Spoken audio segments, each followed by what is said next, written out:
औज़ुबिल्लाहिमिनश्शैतानिर्रजीम बिस्मिल्लाहिर्रहमानिर्रहीम अस्सलाम वालेकुम वरहमतुल्लाहि वबरकातुहू। आज का टॉपिक है सेकंड ईयर की बायोलॉजी से ओटाइटिस मीडिया। ये ओटाइटिस मीडिया एक रिस्पायरेटरी डिसऑर्डर में हम पढ़ा रहे हैं। Ot means ear, itis mean inflammation and media means middle. Outer ear में जब इन्फेक्शन होते हैं एक्सटर्नल ईयर में तो हम इसे कहते हैं ओटाइटिस एक्सटर्ना। मिडिल ईयर में जब इन्फ्लेमेशन इन्फेक्शन होते हैं तो हम उसको कहते हैं ओटाइटिस मीडिया। और जब इनर ईयर में जब कोई भी इन्फेक्शन या इन्फ्लेमेशन होती है तो हम इसे कहते हैं ओटाइटिस इंटरना। हमने क्लास 10th में पढ़ा है हमारा जो ईयर है it can be divided into 3 parts: external ear, middle ear and inner ear. अब यहाँ पर हम बात कर रहे हैं मिडिल ईयर की, और मिडिल ईयर में इन्फ्लेमेशन की हम बात कर रहे हैं। जब भी आपको आइटस का लफ्ज़ कहाँ पे भी मिले इसका मतलब होगा inflammation. Means that otitis, ot means ear, itis means inflammation of ear. ठीक है। Hepatitis, hepato, liver, itis means inflammation. ठीक है। Encephalitis, encephalo mean brain, itis mean inflammation, inflammation of brain में कॉल्ड एंसेफेलाइटिस। ठीक है। सो यहाँ पे हम बात कर रहे हैं ओटाइटिस मीडिया की।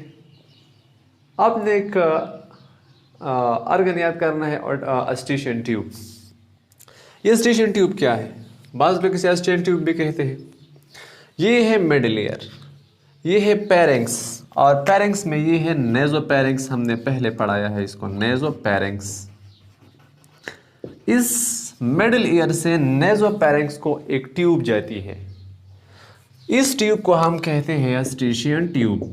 अस्टिशियन ट्यूब, बाज़ लोग इसे अस्टिशियन ट्यूब भी कहते हैं। अस्टिशियन ट्यूब आसान है। ठीक है। ये tube leads from middle ear to the nasopharynx. So it is a narrow tube which runs from middle ear to pharynx. अब इस ट्यूब का काम क्या है? ठीक है। पहले regulate air pressure in middle ear. Middle ear में एयर प्रेशर को रेगुलेट करता है, बैलेंस करता है दोनों साइड्स। यहाँ पे तो एयर आ रही है, हवा तो आ रही है, एक्सटर्नल एयर पेना है, फिर यहाँ पे एयर कैनाल है, यहाँ पर एयर ड्रम है। सो एयर ड्रम की इस साइड पे तो एयर आई।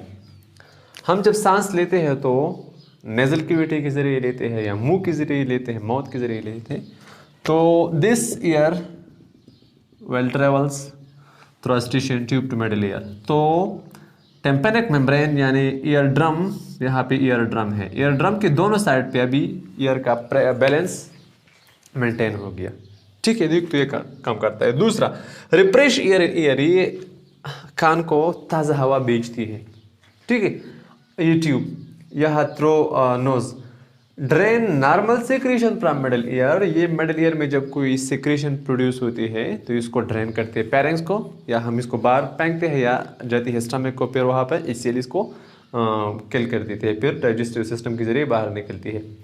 तो ये हो गई फंक्शन अस्टिशियन ट्यूब की। अब हमने अस्टिशियन ट्यूब को इसलिए बीच में लाया, अगर इस अस्टिशियन ट्यूब में कोई मसला आ गया तो मिडिल ईयर का इन्फेक्शन होगा, या इस अस्टिशियन ट्यूब के ज़रिए यहाँ पे मिडिल ईयर को बैक्टीरिया, वायरस, फंजाई आसानी से ट्रेवल कर सकती है, जा सकती है। ठीक है। यहाँ पे तो ईयर ड्रम है, यहाँ से तो नहीं जा सकती। ठीक है। सो अस्टिशियन ट्यूब के ज़रिए मिडिल ईयर को कोई पैथोजन एंट्री कर सकता है। ठीक है। वजह क्या है? या तो बैक्टीरिया अंदर गई है, या वायरस है, या स्वेलिंग ऑफ अस्टिशियन ट्यूब की वजह से फिर भी होती है ओटाइटिस मीडिया। रिस्क फैक्टर क्या है? ख़तरा क्या है? किन लोगों को ज़्यादा होगी ओटाइटिस मीडिया? ज़्यादातर ये it is found in childs at the age of 6 month से लेकर 2 ईयर तक, फ्रॉम 6 मंथ टू 2 ईयर्स के बेबीज़ को कान के ज़्यादा मसले होते हैं, उनके कान पे ज़्यादा दर्द आते हैं बच्चों की। वजह क्या है? बिकॉज उसकी जो अस्टिशियन ट्यूब होते हैं वो नैरो होते हैं एंड स्ट्रेट होते हैं समवट। ठीक है। डायरेक्टली कनेक्टेड भी। So it is a narrow eustachian tube and somewhat straight. दूसरा, ये फाल, मौसम ख़ज़ान और सर्दी के मौसम में ज़्यादा पाए जाते हैं ये डिजीज़। अभी बॉटल फीडिंग, जब कोई बच्चा पड़ा हुआ है बेड पे या ग्राउंड पे, ठीक है, कारपेट पे, और कोई उसको बॉटल की वजह से इसको फीडिंग दे रहा है। सो बच्चा ऐसे पड़ा हुआ है ऐसे, तो इनका जो ईयर और अस्टेशन ट्यूब है, ईयर के जरिए ईयर को जब अस्टेशन ट्यूब जाता है तो नीचे ईयर हो गया, ये हो गया पैरिंग्स। जब भी मिल्क जाती है तो सीधा ट्यूब में जाके मिडिल ईयर तक पहुंच जाता है, और जब मिडिल ईयर तक पहुंच जाए तो वहाँ पर फिर क्या होता है, इन्फ्लेमेशन होता है।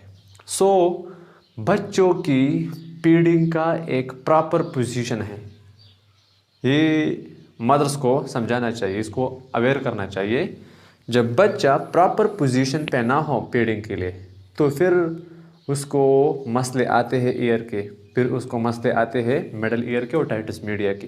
क्योंकि जब बच्चा लेटा होता है, पड़ा होता है ऐसे सीधा स्ट्रेट पड़ा होता है, तो जब पैरेंक्स से ये जो फूड क्रॉस कर जाता है तो वहाँ पे नीचे ट्यूब है, ये ट्यूब डायरेक्टली इस ट्यूब में डायरेक्टली किधर जाता है, मिडिल ईयर को जाता है, और फिर वो इंटेंस पेन क्रिएट करता है। ठीक है, so bottle feeding when a baby is lying down, so feeding का एक प्रॉपर पोजीशन है, इसको जानना चाहिए। ठीक है, अभी अलामत क्या होंगे, अटैल्जिया मीन्स ईयर पेन होगी, लेकिन इंटेंस ईयर पेन होगी, बहुत ज़्यादा दर्द होगी ईयर में, बड़ों का हो या छोटों का हो। ठीक है, हेडेक होगी, सर में दर्द होगी, फीवर तो प्रोटेक्टिव रिस्पांस है तो होगी। लॉस ऑफ बैलेंस हमने पढ़ा है, year is not only the organ of hearing, it is also the organ of balance of the body, ये हमारे बैलेंस को मेंटेन करता है। ठीक है, सो लॉस ऑफ बैलेंस भी हो सकती है। पॉपिंग साउंड्स क्यों होती है, नॉर्मली हमारा अस्टेशन ट्यूब क्लोज होता है, अस्टेशन ट्यूब तब खोलता है जब हम यानिंग करते हैं, यानिंग इन पश्तो वी कॉल अर्गमी, जमाइया लेना है मुंह को ऐसे ओपन करके। ठीक है, यानिंग के दौरान ये अस्टेशन ट्यूब ओपन होता है। It is open during sneezing and it is also open during chewing के दौरान भी ये ओपन हो जाता है, नॉर्मली ये क्लोज हो जाता है। इन्फ्लेमेशन के दौरान ये इसकी ओपनिंग होती है। सो हम जब फिर बातें करते हैं तो यहाँ पे वाइब्रेट होती है, क्या ये लैरिंक्स में जो वोकल कॉर्ड्स होते हैं, और वहाँ फिर वो यहाँ से जो वाइब्रेशन होती है तो साउंड्स निकलती है, और यहाँ पे ये अस्टेशन ट्यूब ओपन है। सो ये वाइब्रेटिंग साउंड्स उधर कान में जाती है और ये कुछ आवाज़ें पैदा करती है। ठीक है, पेशियल पेन होगी, पेशियल पेस को कहते हैं इसको, इसमें पेन होगी। Tinnitus, ringing in ear, sounds in ear we call tinnitus, कान में कोई आवाज़ें सुनाई देना। ठीक है, वर्टिगो मीन्स सर चकराना। ठीक है, डायग्नोसिस क्या होगी इसकी, टिम्पैनोमेट्री है, एक डिवाइस है जिसको हम कान के अंदर इसको घुसा देते हैं, इसके टेप में एक कैमरा प्रेजेंट होता है। हम इसको इसलिए इस्तेमाल करते हैं कि यहाँ पे मिडल ईयर में या कोई ईयर ड्रम में कोई पोर तो नहीं है, कोई ख़राबी तो नहीं है। ठीक है, इसके अलावा ब्लड कल्चर भी कर सकते हैं, MRI भी कर सकते हैं, ब्लड कल्चर कर सकते हैं बैक्टीरिया के लिए, वायरस के लिए। MRI तो आप लोग जानते हैं, मैग्नेटिक रेजोनेंस इमेजिंग एक टाइप का एक्सरे है। ठीक है, इस सिम्टम में ड्रेनेज ऑफ फ्लूइड भी हो सकती है, ड्रेनेज ऑफ फ्लूइड तब हो सकती है जब ईयर ड्रम रप्चर हो जाए। ठीक है, ट्रीटमेंट पे आते हैं। एंटीबायोटिक में ड्रग ऑफ चॉइस ज़्यादातर डॉक्टर लिखते हैं amoxicillin, it is the drug of choice. Antibiotic है, ब्रॉड स्पेक्ट्रम एंटीबायोटिक है। पेन किलर, कोई भी पेन किलर आप इस्तेमाल कर सकते हैं, आइबुप्रोपेन हो, ब्रोपेन हो, डाइक्लो हो, वरिन हो, बस कोई भी पैरासीटामॉल हो,